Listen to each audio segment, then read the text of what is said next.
রাজধানীর বনানীতে আইনশৃঙ্খলা বাহিনীর চোখ ফাঁকি দিয়ে চলছিল অবৈধ সীসা বাণিজ্য।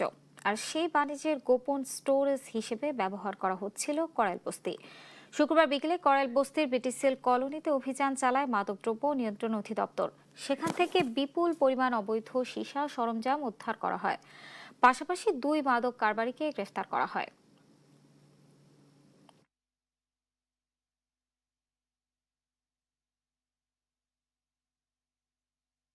এখানে আমরা হচ্ছে যে কিছু কিছু আমরা এর মধ্যে অনেকগুলো মোবাইল কোর্ট পরিচালনা করেছি।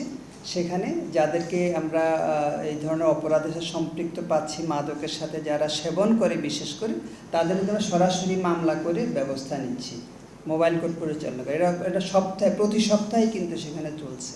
আর এর বাইরে আমরা এই যেটা গতকালকে যেটা উদ্ধার করলাম, এই ধরনের যে মাদকের সাথে যারা সম্পৃক্ত, এটা আমরা নজরদারিতে রাখছি এবং আমরা যখনই তথ্য পাই আমরা নিয়মিত অভিযানও সেখানে করছি।